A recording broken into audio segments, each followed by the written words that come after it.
Hello viewers, मेरे प्यारे दर्शकों, आप सबका इस चैनल पे बहुत बहुत स्वागत है। आज मैं बात करूंगी आज है 4 जून 2023 और आज है फुल मून इन स्कॉर्पियो, मतलब पूर्णिमा है वृश्चिक राशि में। तो क्यों मैं पूर्णिमा को वृश्चिक राशि में अहमियत दे रही हूँ और बात कर रही हूँ, इससे कई सारे हमारे जो चीज़ें हैं वो कवर अप होगी इसमें। इट्स लाइक चंद्रमा जो है वो वृश्चिक राशि में नीच का हो जाता है, ठीक है। इसके ट्रेट्स को जब हम जानेंगे तो उससे एक दूसरा एक्सपेक्ट भी इसके साथ में जुड़ जाता है कि जिन लोगों का चंद्रमा वीक है, लाइक जनरली भी जिनका चंद्रमा वीक है, तो उनके भी ट्रेट्स इसमें शामिल हो जाएंगे। Moon in Scorpio becomes debilitated, ठीक है, वीक हो जाता है। क्यों? क्योंकि वृश्चिक राशि जो है पानी की राशि है, जल तत्व की राशि है, लेकिन उसको रूल करता है मंगल। मंगल हो जाता है अग्नि, तो अग्नि और पानी दोनों विरोधी चीज़ हैं और आपस में जब मिलती हैं तो पानी को अग्नि पे रखेंगे तो क्या वो बॉईल होगा, बॉईल होगे तो उबलेगा, उबलेगा तो वो भाप बन के उड़ जाएगा। अब तो उसके एक अस्तित्व पे खतरा आ जाता है, चंद्रमा के अस्तित्व पे खतरा होता है स्कॉर्पियो में, वृश्चिक राशि में। तो और चंद्रमा क्या है? चंद्रमा यानी कि मून हमारा माइंड है, हमारा मन है, माँ है, हमारा भाग्य है, फिर हमारा नरिशमेंट है, हमारी हीलिंग है, फेमिनिटी है, और जो हमारा खाना है जिससे हमें नरिशमेंट मिलता है, और पीस है और हैप्पीनेस है। तो शांति या खुशी हम अनुभव करते हैं जीवन में, वो चंद्रमा है, ठीक है। और बेसिकली राशियों में वृश्चिक राशि अगर आपकी चंद्र राशि है तो, यानी कि आपका चंद्रमा वृश्चिक में है, तो ही ये चीज़ अप्लाई होगी। अदरवाइज इन जनरल आपका चंद्रमा वीक है तो आपको इन ट्रेड से आप पता कर सकते हैं।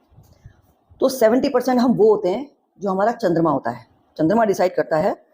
क्यों? क्योंकि चंद्रमा रूल करता है माइंड को। तो जो हमारा माइंड है वही हम हैं, जैसे हम सोचते हैं, जैसे हम महसूस करते हैं, वही हम हैं। तो अच्छा, चंद्रमा जब वृश्चिक में जाता है तो ये डरा हुआ होता है, क्योंकि आपको कहीं लगता है कि आपकी जान को खतरा है तो आप ऑब्वियसली डरेंगे, तो इसलिए चंद्रमा डरा हुआ होता है। तो वृश्चिक राशि वालों का चंद्रमा यानी कि मन, माइंड डरा हुआ होता है। और वृश्चिक राशि है काल पुरुष का 8वां घर, 8th हाउस। मतलब आप काउंटिंग करेंगे अगर मेष राशि से शुरू करके, तो 8वीं राशि है वृश्चिक।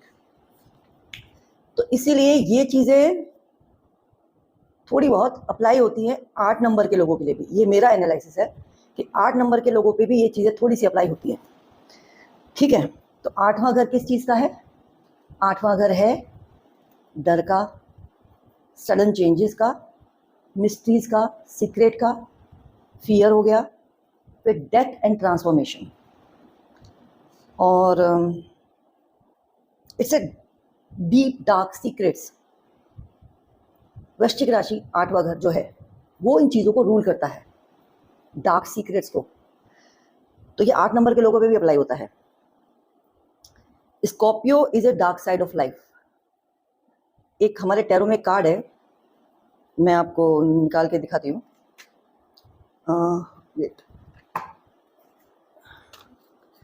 टैरो में एक्चुअली 2 कार्ड हैं जो कि हमारे स्कॉर्पियो को रूल करते हैं बेसिकली। 2 कार्ड हैं बेसिकली। एक तो ये है, ठीक है, डेथ का कार्ड है, आपको उल्टा दिख रहा होगा वेल तो ये डेथ का कार्ड है। ये कार्ड स्कॉर्पियो का कार्ड है। स्कॉर्पियो वृश्चिक राशि को, मतलब वृश्चिक राशि से रूल करती है। तो ये डेथ और ट्रांसफॉर्मेशन, लिटरल डेथ, इसमें अकेले कार्ड से हम जस्टिफाई नहीं करते हम इसको, ठीक है। जनरली ये कार्ड है मेजर ट्रांसफॉर्मेशन का, रूपांतरण का, मेजर चेंज। मतलब आप जो थे बेसिकली वो आप नहीं हैं आज, आपका पूरी तरह से रूपांतरण हो गया, आपका, आपकी पर्सनैलिटी का, आपका A to Z, ठीक है। फिर ये दूसरा कार्ड है, ये भी स्कॉर्पियो को रूल करता है। ये कार्ड भी स्कॉर्पियो को रूल करता है। और ये कार्ड है, इसको हम बोलते हैं अंडर वाटर किंग, ठीक है, इसको हम बोलते हैं अंडर वाटर किंग।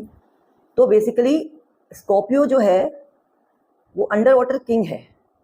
लाइक उसके पास, स्कॉर्पियो के पास एबिलिटी है टू डीप डाइव, मतलब गहरे उतर के बहुत ज़्यादा डीप में जाकर, गहराई में जाकर चीज़ों का पता लगा सके, सीक्रेट्स का पता लगा सके, मिस्ट्रीज का पता लगा सके, ठीक है। तो ये उनके अंदर एक कैपेबिलिटी होती है। But on the other side हम बात कर रहे हैं उनकी माइंड की, तो माइंड उनका बहुत डिस्टर्ब होता है, बहुत अनसेटल्ड होता है, उनके इमोशंस बहुत अनसेटल्ड होते हैं।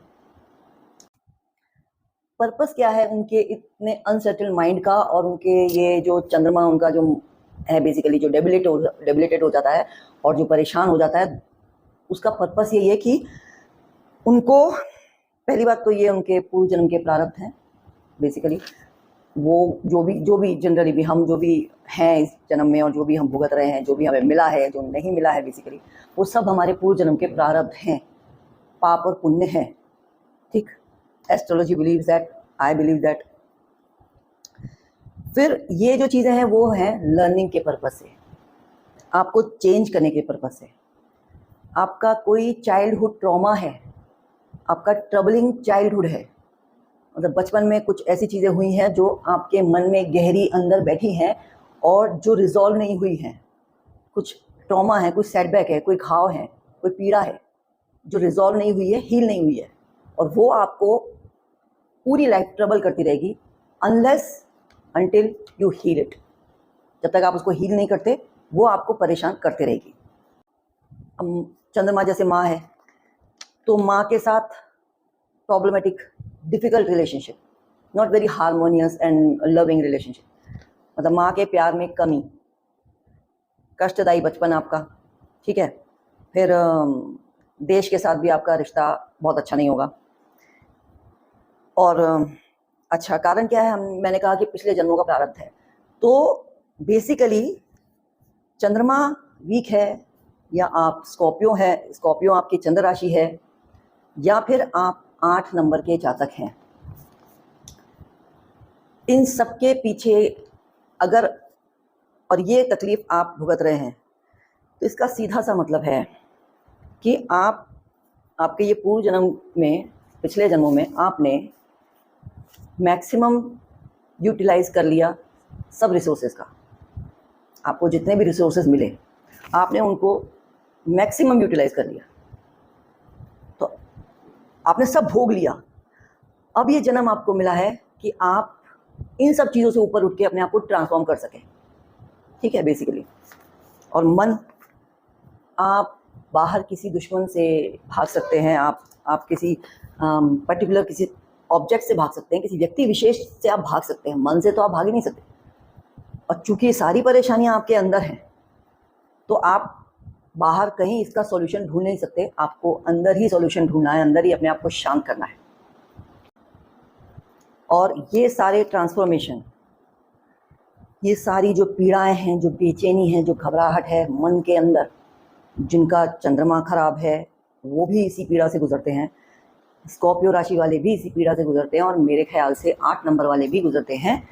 तो उस सब का कारण ये है, पर्पस ये है कि आप ट्रांसफॉर्म हो सकें और आपका नज़रिया बदले, आपका दृष्टिकोण बदले, और आप आध्यात्म की तरफ आगे बढ़ें, आपकी वाइब्रेशंस रेज हो, हाई लेवल पे आए और आप आध्यात्मिक हो जाए।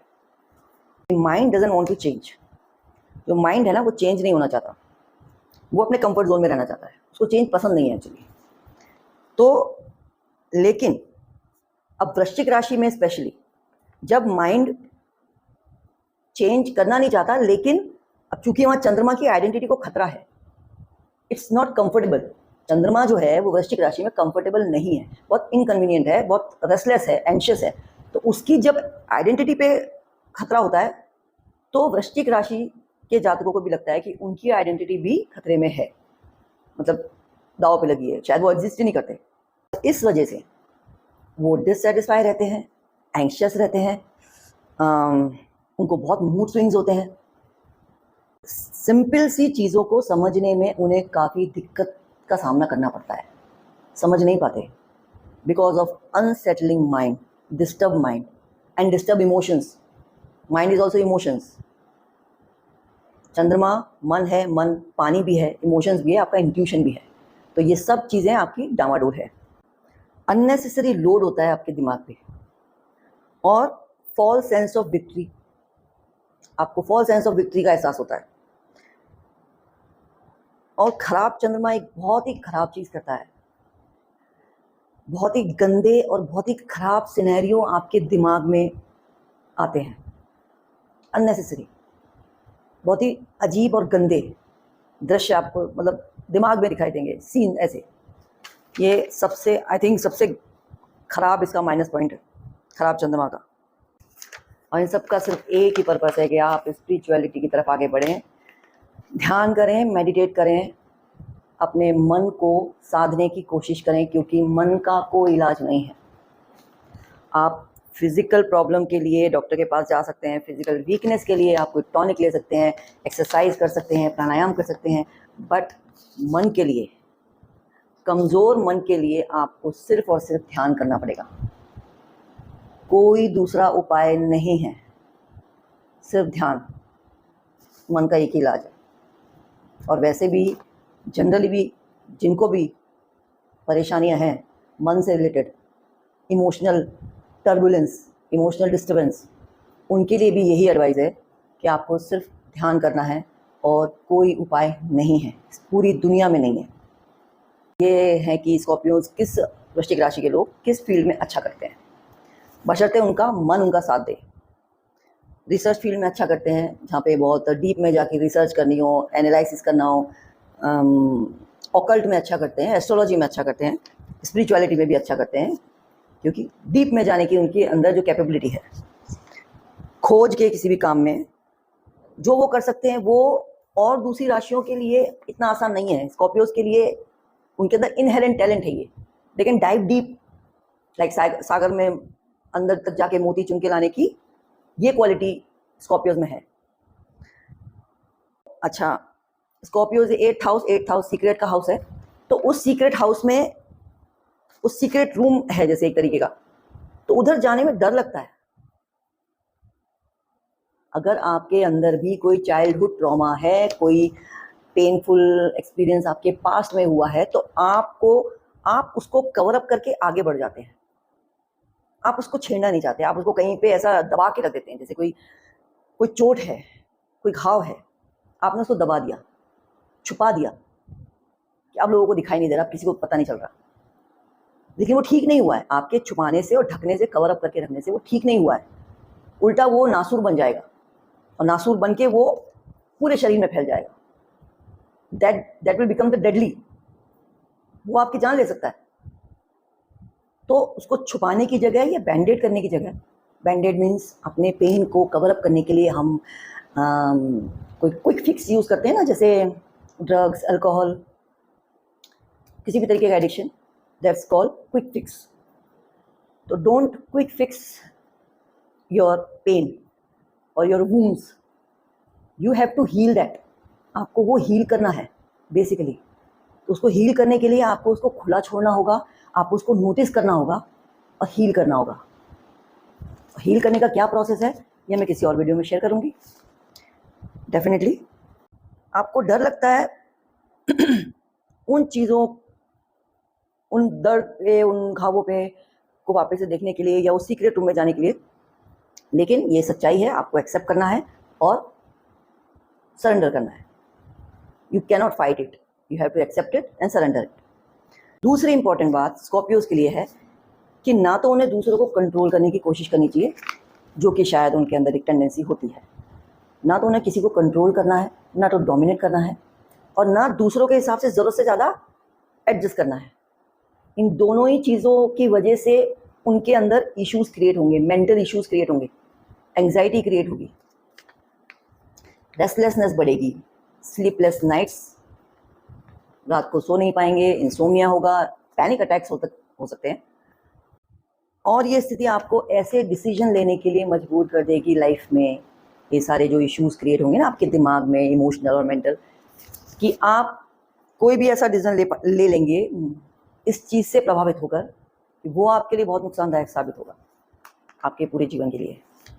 एक एक चीज़ करनी है आपको, ध्यान करना है, अपने माइंड को शांत करना है, हील करना है, अपने पुराने ज़ख्मों को हील करना है, जो भी ट्रॉमा है, जो भी पेन है, उनको हील करना है बेसिकली।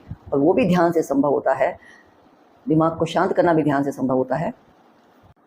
और मॉरल के रास्ते पे चले, ईश्वर का हाथ पकड़े, ईश्वर पे भरोसा करें और मॉरल को ऊपर रखें। जो सही है वो करना है, सत्य के रास्ते पे चलना है बेसिकली।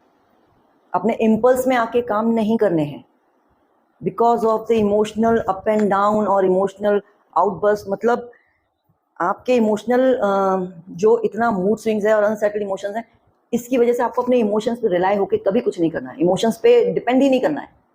सिर्फ ये देखना है ये काम जेन्युइन है, ये सही है, इसको करना चाहिए, मॉरली सही है, ये ड्यूटी है, रिस्पॉन्सिबिलिटी है, ये करना चाहिए, तो ही आप बस वही काम कीजिए।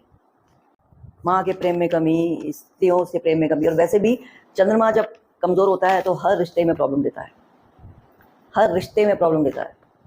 कोई भी रिश्ता आपका टिकता नहीं, लंबा चलता नहीं, हर रिश्ते में प्रॉब्लम देता है because of your own mind. आपके unsettled emotion, disturb emotions, mood swings, relationship नहीं चल पाएंगे।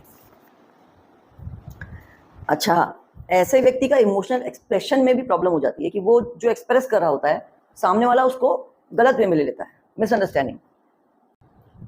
बेसिकली ये जो कमज़ोर चंद्रमा आप अपने इस जीवन में लेके आए हैं, अपने इस जन्म में आप कमज़ोर चंद्रमा लेके आए हैं, या वृश्चिक राशि में आपका जन्म हुआ है, तो उसका एक ही पर्पस है कि आप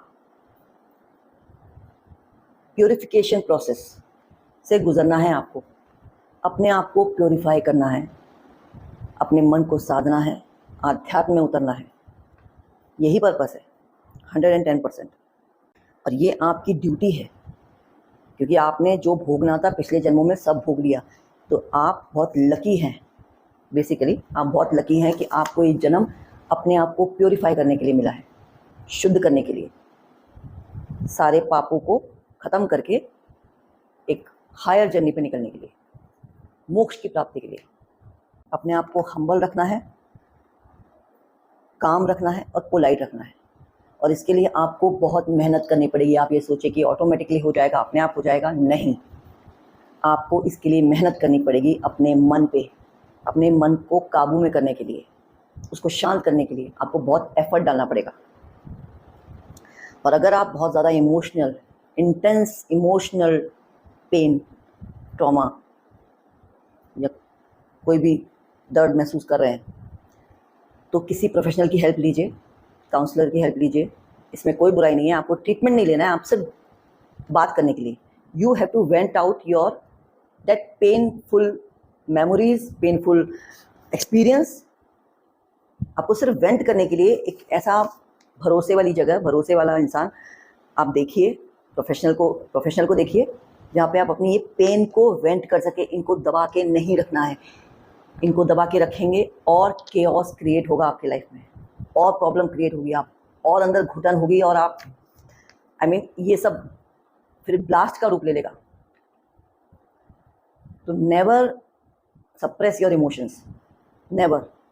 people born under weak moon, जिनका भी चंद्रमा बहुत कमज़ोर है, तो वो पता चल जाएगा इस बात से कि आपका अपनी माँ से क्या संबंध है, आपकी माँ का आपके साथ कैसा रिलेशनशिप है, क्या रोल है, आपकी माँ इस दुनिया में है या नहीं है, इन सब से पता चल जाता है।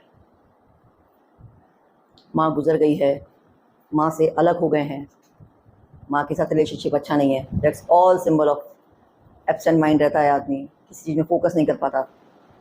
अगर आप मुझसे कंसल्ट करना चाहते हैं किसी विषय पे और मुझसे कोई एडवाइस देना चाहते हैं, तो मेरी डिटेल्स डिस्क्रिप्शन बॉक्स में है। फिर मिलेंगे हम, तब तक के लिए टेक केयर, गुड बाय।